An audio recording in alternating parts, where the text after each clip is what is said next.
An balima kunnafoni cakɛlaw bɔlɔlɔ matrafabaw n'o ye internet ye aw ni ɲantuma aw bisimila maliweb.net ka don kibaru kɛnɛ kan. Wa ani kile don baro kɛnɛ ni a sigile kunnafoni bakurubaw la min bɛ tali kɛ CEDEAO olu ka kuma minnu kɔni DG minnu wasa ka kuma ɲɔgɔn kɛ wasa camancɛ fanga o bɛ se ka latɛmɛ ka ɲɛ cogo min na n'a fɔ ma ko médiateur de la CEDEAO Goodluck Jonathan ale ka maaw kɔnɔ olu ka taama ale kuncɛra bi min bɔra a kɔnɔna na Kassim Traoré ale bɛna ɲɛfɔli dɔw kan bi tile don baro kɛnɛ kɔnɔna o bɔlen kɔ yen nɔ bi sɔgɔmada in na baara dɔw kɔni donna wasa min bɛ tali kɛ dun m'a fɔ ale bɛ se ka sabati Sahel jamana olu kɔnɔna na cogo min na a bɛna yubaba ale ka laseliw lamɛn bi tile don baro kɛnɛ kɔnɔna na kɛnɛya ko ta fanfɛla la kunnafoni y'a jira k'a fɔ min bɛ tali kɛ fura dɔw kɔni sɔrɔla wasa sumaya bana da bɛ se ka kari ale la cogo min na Mariam Kuyate ale bɛna ɲɛfɔli dɔw kan bi tile don baro kɛnɛ kɔnɔna na ni ne ye kunnafoni bakurubaw ye kunnafoni misɛn dɔw bɛna fara olu kan minnu bɛna lase aw ma Etienne Ɲare fɛ.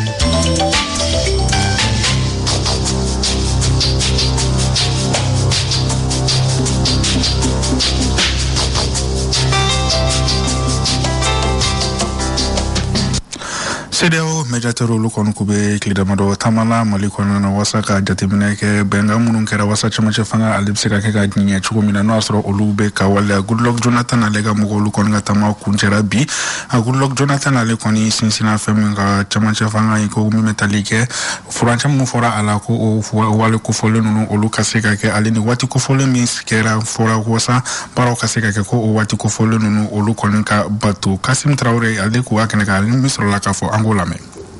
kabini kari tɛmɛnen CEDEAO ka cidenw olu bɛ an ka jamana kɔnɔna na u nana yaasa ka se ka kinbɛli kɛ min ye furancɛla fanga ye baara bɛ ka kɛ cogo min na gouvernement filanan ye ale sigini ani sisan cɛ u nalen min ye diɲɛ seleke naani lasigiden minnu bɛ an ka jamana kɔnɔna na Goodluck Jonathan n'a ka maa tɔw u ye olu bisimila u ye hakilila falen-falenw di ɲɔgɔn ma jamana yɛrɛ bɛ ko bɛ cogo min na kibaruya minnu bɛ olu bolo u y'o da u tulo kan o bɔlen kɔfɛ min ye Goodluck Jonathan ye bɛrɛbɛrɛlitɔ minnu bɛ an ka jamana kɔnɔna na ani olu fana masalala n'o y'a sɔrɔ caman bɛ bi olu sigalen don k'a fɔ ko furancɛla fanga in a kana na mɔnɔbɔ kura ye dɔw y'a jira k'a fɔ baara min bɛ senna o ka kɛ fɔlɔ fɔ ka se a dan na fanga tɔnw minnu bɛ yen ni olu tun bɛ Ibrahim Boubacar Keita sɛgɛnnafiɲɛbɔ dondoli la olu kɔni y'a jira k'a fɔ olu tɛ fɛ foyi ka fara furancɛla fanga in kan nin waati in na kalata o ka dɔgɔda i n'a fɔ CEDEAO yɛrɛ ye a laɲini cogo min na minnu bolo bɛ cala nin waati in na u y'a jira k'a fɔ waliya min bɛ bi n'o kan ka kɛ fɔlɔ o ye ka fɛɛrɛ ni dabali bɛɛ lajɛlen sigi sen kan kalata ale ka se ka kɛ cogo min na min ye fasodenw ka tɔnjɛkulu ye Goodluck Jonathan n'olu fana masalala nka olu ka kuma fanba fɛ olu b'a fɛ basigi ani lafiya o ka don jamana kɔnɔna na min ye kalata ko ye o fana bɛ se ka kɛ cogo min na k'a sɔrɔ degun wɛrɛ ma ye a ko la o bɛɛ lajɛlen de bannen min ye Goodluck Jonathan ye a taara fanga ɲɛmaa n'o ye Choguel Kokala Mayiga ale ka baarakɛyɔrɔ la a n'ale fana masalala Choguel y'a jira la k'a fɔ olu kɔni ye baara taabolo kura mun ta a ye o ɲɛ jira la o sigilen don siginiden naani kan kalata ko b'a la lakana ko b'a la dunko juguya ni yurugu kɛlɛli ani ka jamana yɛrɛ a ka jɛrɛ belebeleba dɔ kɛ yaasa min ye jamana bɛ fɛ ka taga ni baaraw ye cogo min na o ka dantigɛ o kɔnɔna na min ye Choguel ye a y'a jira Goodluck Jonathan na k'a fɔ ko ka taa kalata la k'a sɔrɔ min ye yɛlɛmaba minnu kan ka kɛ jamana kɔnɔna na olu ma kɛ a ko o bɛ sɔn ka kɛ kojuguba ye jamana in ma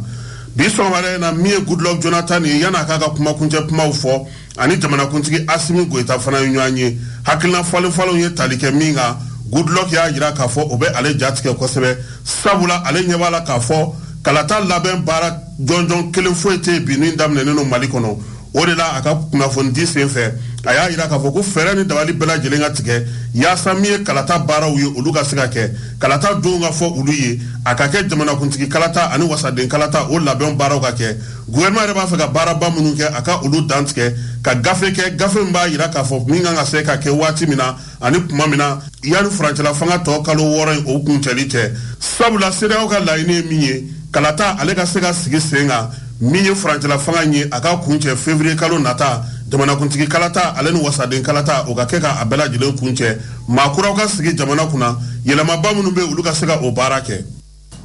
Kassim Traoré ale ka laseli ko ye ni o bɔlen kɔ yen nɔ k'olu bɛɛ n'a bɛ fɔ ma ko MP4 n'o yɛrɛ ye mouvement populaire du 4 septembre ale kɔni tɔgɔ yɛlɛmana ka kɛ i ka tɔn ya kunnafolidi kɛra o ni kunnafolidilaw ka baro lasigi dɔ senfɛ an ka Musa Samake lamɛn ni ale ye MP4 ko ɲɛmaa dɔ ye kele maya kono manga maya kono o kuma ka do ka fo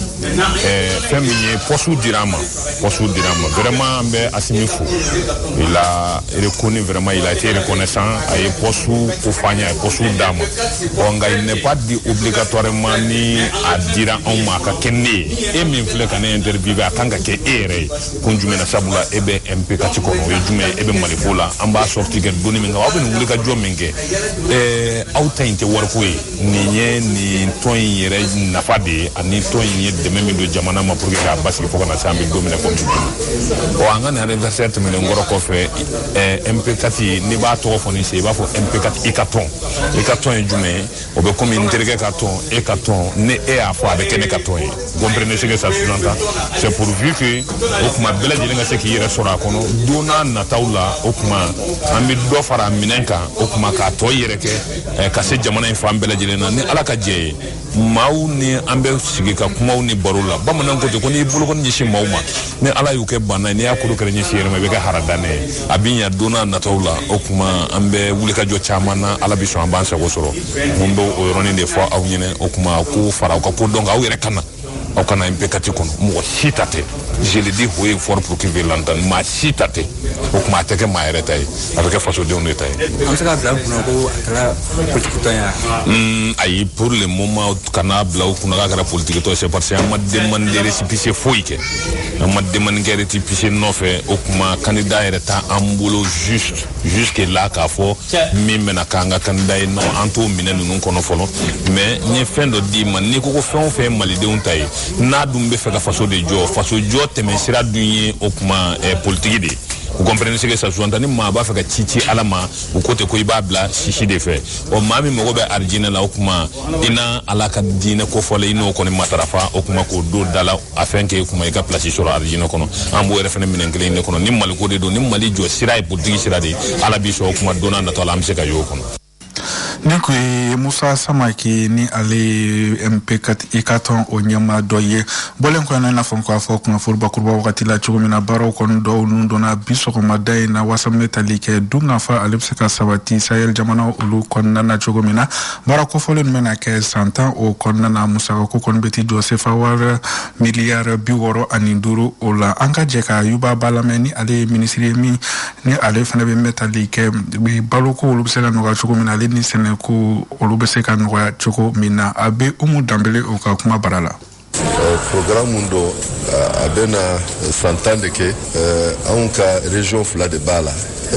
Ségou ani Mopti awa ani Burkina Faso mbala ni Niger anse waleno ka foko ni programme bayni ni royaume des Pays-Bas a financé milliards d'euros ni duru donc pour que ka anka Sénégalais ani anka Bagamaralao anka Monikelao ka ou demain au casse yere koro pour que anka demsonu ka baraso pour que nieta kake au casse ou yere koro ni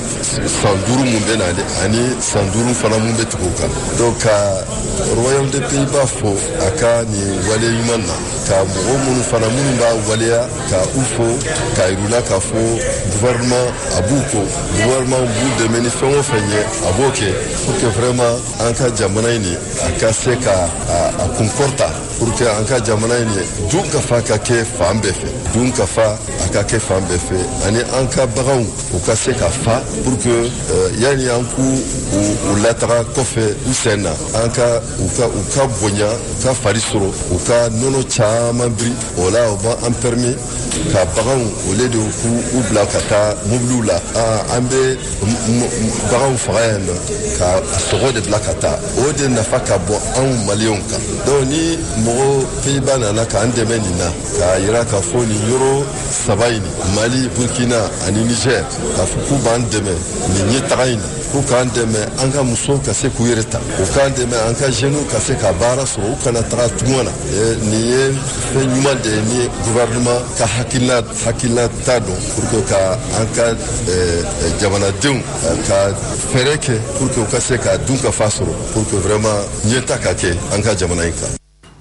Nyanko yuba ba ale kala selweni ale ministry mi rebe metali ministry mini onye shinu no anga sekto da ulu yiru walima ale be o krefe o bolen ko no mi metali ke kenya ko ta siratika la kono fulu ya ira ka fo metali ke frodo konsol la wasa sma bana damsira kari alila chugo mina ni bana ko fulu ira ka fo ka jugo muso kono alini demsen munu ba shiba damne ka kalu kilifo ka tase sanduru o ma ira ka fo vaccin ko voleni o ye vaccin RTSSC o ale kon be metali ke sma bana kon ke labi na fo keme sigila libse akele fo biduru unyogona na maram kurati ali kuma munu frani ko anka jakulame Mali na se ka fɔ tare dona taw kɔnɔna na sabula an ka kɛnɛya sabatibaga ɲininikɛlaw ye dɔ fara u ka baaraw kan sumaya kɛlɛli la an ka jamana kɔnɔ u ye boroci fura kulabɔ denmisɛnninw tɔgɔ la n'a bɛ wele ko vaccin RTS saisonnière an ka kɛnɛya sabatibagaw y'a yira k'a fɔ ko nin boroci fura in kɛmɛ sigi la a bɛ furakɛli kɛ ka se 50 ma an ka professeur Alassane Diko lamɛn ale ye ɲininikɛla ye sumaya bana kɛlɛli kama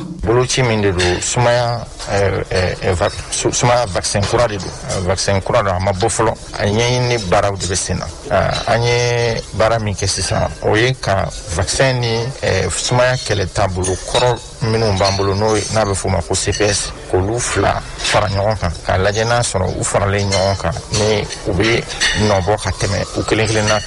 kan o baaraw de jaabi bɔra ni an nana o jaabiw da maliyɛnw tulo kan nin boloci bɛ ɲɛsin denmisɛnninw de ma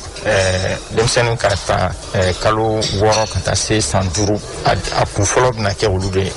ɲɛsin olu de ma parce que denmisɛnninlakaw de sata ka ca sumaya bolo a yirala k'a fɔ ko Mali ani Burkina olu ye jamana ye sumaya bana fanga ka bon kosɛbɛ o hukumu kɔnɔna na u ka ɲininiw baaraw kɛla ni jamana fila in kɔnɔ sumaya bana ka ca yɔrɔ min na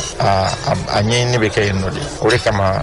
ani an baarakɛɲɔgɔn farala ɲɔgɔn kan ka nin baara in kɛ baara in dun y'a yira k'a fɔ mɔgɔ minnu bɛ lada dɔgɔtɔrɔso la n'i y'a jateminɛ mɔgɔ 100 ni ka boloci ni CPS fara ɲɔgɔn kan a ye 70 de bɔ mɔgɔ ladata la dɔgɔtɔrɔso la n'i y'a jateminɛ denmisɛnnin minnu bɛ to sumaya bolo mɔgɔ 100 mɔgɔ 73 de ni kisira k'a sababu kɛ ni boloci ni CPS faralen ɲɔgɔn kan an ka dɔn k'a fɔ ni boloci fura min filɛ yani a ka lakodɔn maaw fɛ a daminɛna kabini san 2017 an fɛ yan Mali la nin boloci in kɛla denmisɛnnin 7,043 de la walasa a ka se ka dɔn ni fura in bɛ se ka kɛnɛyali kɛ ka taa se fo hakɛ jumɛn na an b'aw ladɔnniya k'a fɔ ko diɲɛ kɛnɛyatɔnba ka jaabiw de bɛ ka kɔnɔ walasa nin boloci fura in ka se ka warakata Mali fan bɛɛ kɔnɔ Mariam Kouati ale ka laseliw ko ni o tɛmɛnen ka bɔ yen nɔ wagati min na ko sisan ko ni samiya yira k'a fɔ samiya fɛ muso caman olu kɔni tɛ taa foro la nka a kunnafoniya yira k'a fɔ ko o tɛ Fadima Walet o tɛ ale ye ale kɔni bɛ taa foro la a fa kɔni taara yen na ka foro min to yen nɔ a bɛ taa o foro la walasa ka sɛnɛ kɛ o hukumu kɔnɔna na dɛmɛ kɔni taara ka ɲɛsin a ma ni tracteur kere walasa dɔ bɛ se ka fara a ka sɔrɔ kan cogo min na Kasim Traoré ale n'a masala min bɔra kɔnɔ an ka jɛ k'o lamɛn. Bi musongana kɛnɛ bɛ taa n'an ye Guninkaw fɛ yen Kulukoro mara la ala ma hinɛna René Alphonse la ale ka foro kɔnɔna na ale min kun ye Mali bagangɛnnaw ani jɛgɛmɔnaw olu ka tɔn ɲɛmaa ye ne tɔgɔ Fadimata Walet Mohamed Lamine hali bi yɛrɛ anw bɛ anw fa ka foro de la an sigilen bɛ yen de mais quand même depuis denmisɛnniya de la ne lamɔna la ne lamɔna ne ka cɛkɔrɔba ma dɔ wɛrɛ kɛ bagan mara kɔ de y'a dɔn René Alphonse ko ni ne ye sɛnɛ kɛ ne y'a ta n bolo yɛrɛ de la a taalen kɔfɛ donc ne ko fɔ ne kɔni ye muso ye mais min kɔni jara ne fa ye n lamɔ min na ne tɛ se k'o bila fo n k'o kɛ Fadima Walet ale de ye René Alphonse denmuso ye min ye wasa don sɛnɛ la wa a bɛ fɛ fana ka nɔbɔ ka kɛ misali ye musow bolo sɛnɛ jara n ye kojugu parce que ne yɛrɛ wolofa ala ka hinɛ a la René Alphonse bɛɛ b'a dɔn sɛnɛkɛla yɛrɛ Mali kɔnɔ bɛɛ b'a dɔn donc ale kun ta ye bagan mara de donc ne wolola o de la k'a mɔ o de la bon n'i dun ko k'i bɛ bagan mara f'i ka sɛnɛ fana de kɛ n'i ma sɛnɛ kɛ i tɛ se ka bagan mara tɛ yen ni sɛnɛ tɛ yen Mali jamana tracteur di senfɛ Fadima Walet y'a yira k'a fɔ ale ye timinanja cogoya sugu bɛɛ la yaasa a ka se ka tracteur in dɔ sɔrɔ yaasa dɔ bɛ se ka fara a ka sɔrɔ kan cogo min k'a ka sɛnɛ fana k'o taabolo ɲɛ a bolo ne nisɔndiyara ne ye dɔ sɔrɔ bi a diyara n ye parce que a bɛ san dama dama bɔ ne bɛ n tɔgɔ de sɛbɛn liste la pour que k'a sɔrɔ ka se k'an ka foro an ka représentant fana y'a fɔ ko o ye ka sɛnɛ ka machine ninnu mara ko ɲa parce que gɛlɛya o gɛlɛya bɛ machine na anw de b'a dɔn anw minnu bɛ taa ɲini a tun t'an bolo waati min na anw bɛ taa ɲini an b'a sɔrɔ cogo min na yan n'an k'a sɔrɔ bɛɛ b'a dɔn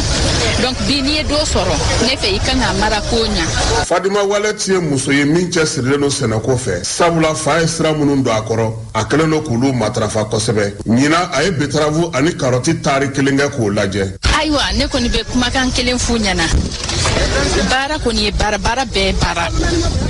baara kɔni ka wusa ni k'a sigi so k'a fɔ ko don o don ko dɔ ka d'i ma n'i kɔni sera ka min kɛ k'i yɛrɛ ta sɔrɔ o de b'i hɔrɔnya. Fadima Wallet ye muso ye min cɛsirilen don kosɛbɛ sɛnɛko ta nasira fɛ o de la a b'a ɲini musolakaw fɛ u k'u cɛsiri sɛnɛ fɛ sabula dugukolow tɛ maa janfa fiyewu.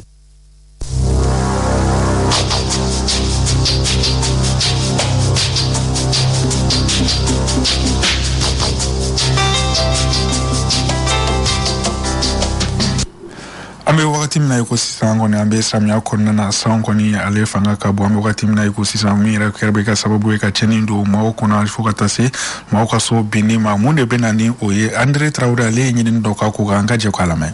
Jateminɛw y'a jira k'a fɔ ko samiya se o se Mali kɔnɔ ni sanji barikama nana Bamako kɔnɔ yɔrɔ bɛɛ lajɛlen bɛ fa ji la fɔ ji bɛ don maaw ka sow kɔnɔ ni a y'a sɔrɔ nin waleya bɛ kɛ san o san jateminɛw y'a jira k'a fɔ ko bolofa bɛ ɲinan ta kan Fatumata Traoré min ye Bamako maire ka dangan dɔ ye ale bɛ dɔw ɲɛfɔ an ye. Sanji bɛ n'an ka famana ni sanji hakɛ ma n bɛ se k'a fɔ n k'a y'a t'an bolo ma parce que an kun ma labɛn ka nin ji quantité kunbɛn n bɛ se k'o fɔlɔ da komi kun o ye changement climatique ye I y'a faamuya diɲɛ fan bɛɛ fɛ kow bɛ ka yɛlɛma yɔrɔ dɔw ka ji bɛ ka bonya yɔrɔ dɔw ta bɛ ka tasuma ka wuli Ala k'an kisi yɔrɔ dɔw ta ye dugukolo yɛrɛ yɛrɛ ye bɛɛ bɛ ta sɔrɔ a la nin ye diɲɛ bɛɛ de ka ko ye donc san bɛ ka fanga bonya an fɛ yen nɔ o de kama ji bɛ ka bonya ka taga k'an da fo ka taa se tiɲɛli yɔrɔ ma. Waati yɛlɛma kɔlɔlɔw kɔfɛ a jateminɛna k'a fɔ ko ɲama cayali Bamako kɔnɔ o fana jɔyɔrɔba bɛ nin gɛlɛya in na an ka Fatumata Traoré lamɛn. I b'a ye sa san mana na dɔw bɛ bɔ ni ɲama ye ko promo ji kan ka taa sira min fɛ n'i ye ɲɛmɛ k'a kɔnɔ I ma ji bloquer I ye ji bala ka taa sira la donc ji bɛ segin ka don mɔgɔw kan ka tiɲɛli kɛ an k'an yɛrɛ jɛya ji bɛ na ji bɛ kɛ nafama ji tɛ kɛ tiɲɛli ye donc ɲama bɛ ji bloquer ji tɛ taga c'est vrai ɲama ka ca tant que ɲama ma yɛlɛma ɲama bɛ caya o don o don ɲama bɛ dilan de don ɲama bɛ bɔ fɛn min bɛ bɔ n'a tɛ ka yɛlɛma ka kɛ fɛn wɛrɛ ye a bɛ caya a bɛ ton o de la bi ɲama kɛlen bɛ k'an kɔnɔna fili. Joël Traoré min ye sojɔko dɔnbagaba ye ale y'a jira k'a fɔ ko sow jɔcogo jugu fana bɛ se ka kɛ sababu ye